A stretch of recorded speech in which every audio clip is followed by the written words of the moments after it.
Hello friends, अस्सलाम वालेकुम। Welcome back to Nikki door step. आज की हमारी वीडियो बहुत ही इंपॉर्टेंट होने वाली है। आज की इस वीडियो में हम न्यू फर्स्ट ईयर के लिए फर्स्ट ईयर का पेपर लेके आए हैं, जिसमें हम डिस्कस करेंगे कि आप लोगों ने पेपर को कैसे सॉल्व करना है।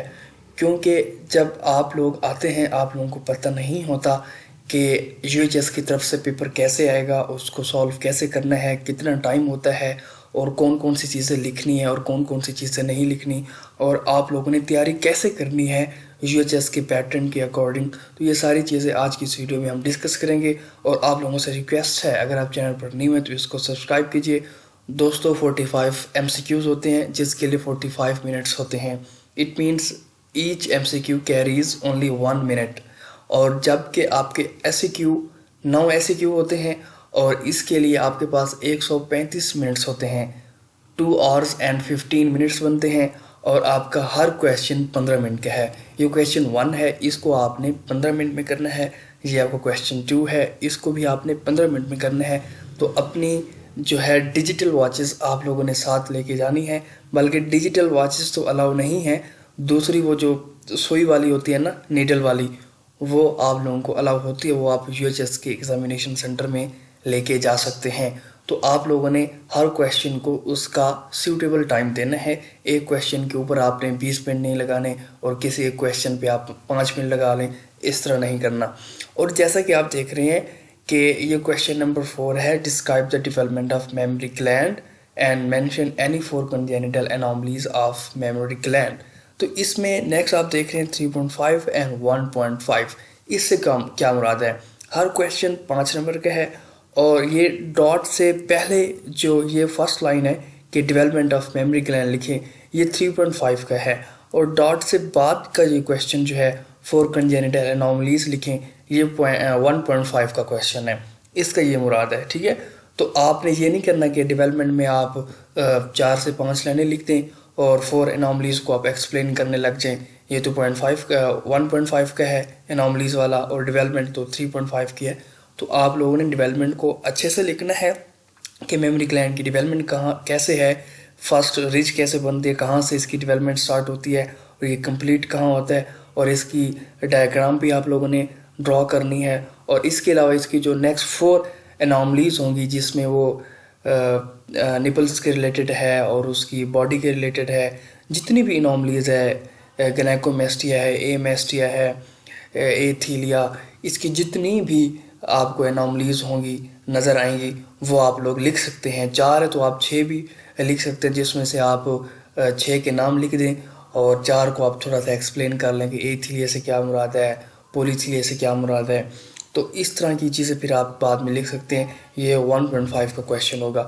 अब हम क्वेश्चन नंबर 1 की बात करते हैं। इसमें है कि what does the degree of freedom of movement in a synovial joint and classify synovial joint according to degree of freedom of movements giving one example of each।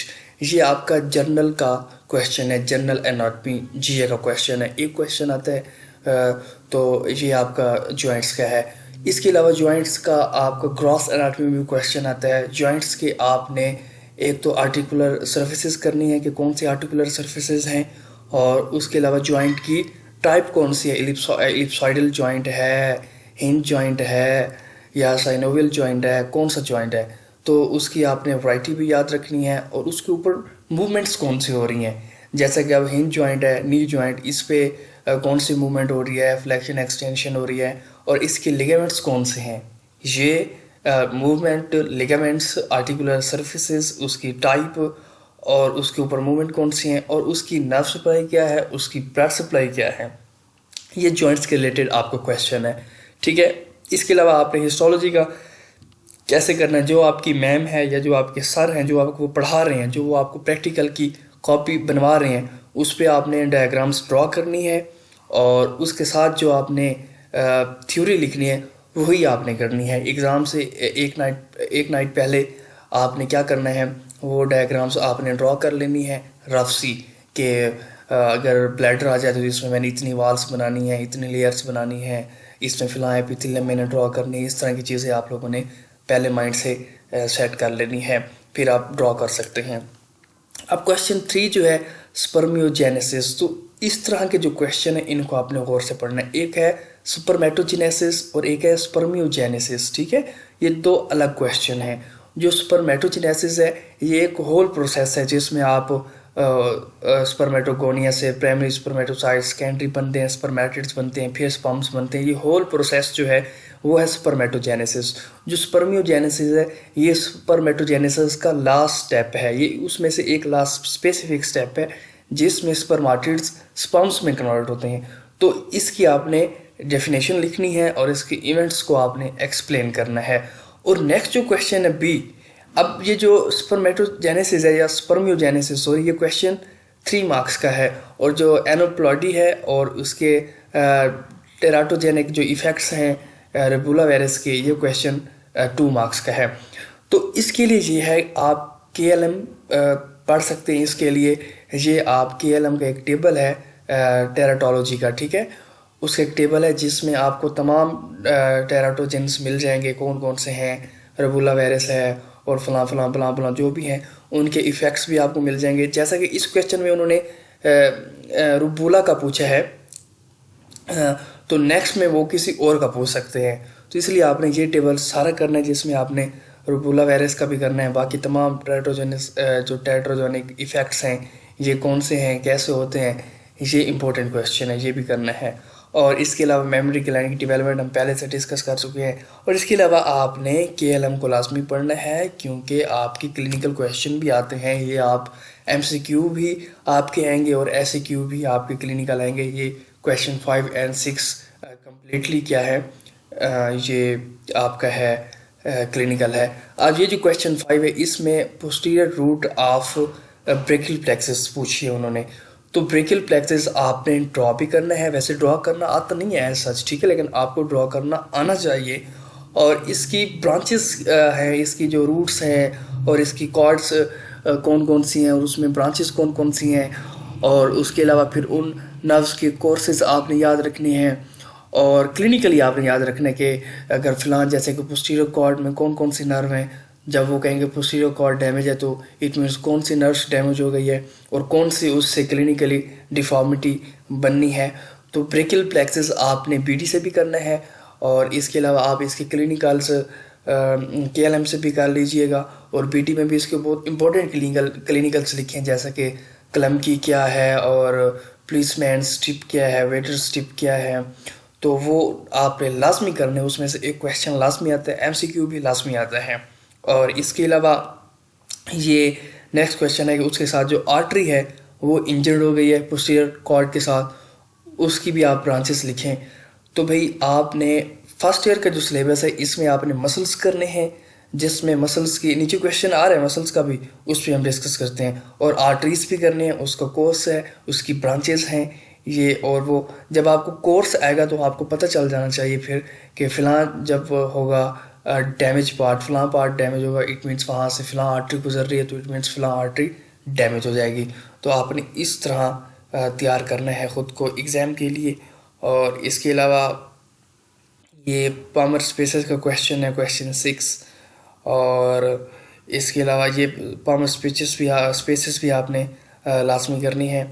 और इसके अलावा ये जो क्वेश्चन है 7, origin, insertion, nerve supply, actions और blood supply, इसमें blood supply तो नहीं पूछी, ये आपने मसल्स, तमाम मसल्स की करने हैं। कोई भी मसल आपसे पूछ सकते हैं, जैसा कि अभी उन्होंने ग्लूटियल के मसल्स आपसे पूछे हैं तो वो आपसे रोम्बाइड माइनर, रोम्बाइड मेजर पूछ सकते हैं, पेक्ट माइनर, पेक्ट मेजर की पूछ सकते हैं।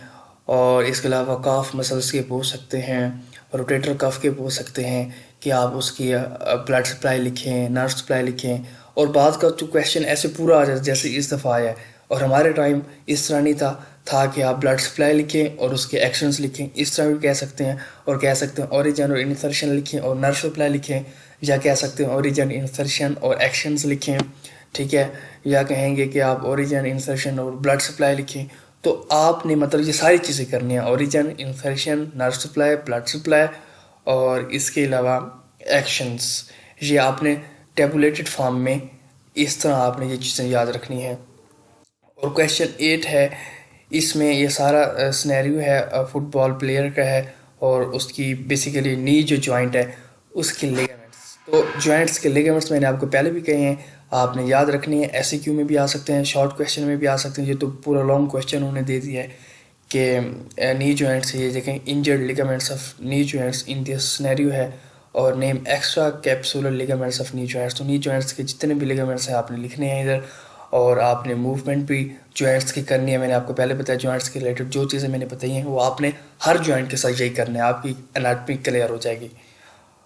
और नेक्स्ट क्वेश्चन है हार्ट के related, venous drainage of heart और what do you understand by the left cardiac dominance. ठीक है, तो हार्ट के रिलेटेड भी जो जितने भी क्वेश्चन हैं ये आपने करने हैं। उसकी right coronary artery, left coronary artery, उसकी ब्रांचेस क्या हैं, और इसके अलावा इस्कीमिया कैसे हो जाता है।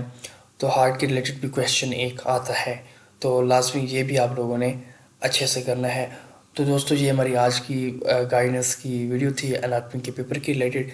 ये जो अब रिसेंट पेपर हुआ था जिनका रिजल्ट भी आ चुके हैं फर्स्ट प्रॉफ का, ये उनका ये रिसेंट पेपर था 2022 का। वैसे ये पेपर है लेकिन सेशन तो उनका 21 बनता है। तो दोस्तों ये हमारी आज की वीडियो थी। नेक्स्ट हम अगर आप चाहते हैं तो हम फिजियोलॉजी पे भी इस तरह की वीडियो बनाएंगे, आप मुझे कमेंट्स में बताएं। और आप वीडियो को लाइक भी कीजिएगा, और दोस्तों अगर आप चैनल पर न्यू हो तो उसको सब्सक्राइब कीजिए। Thanks for watching.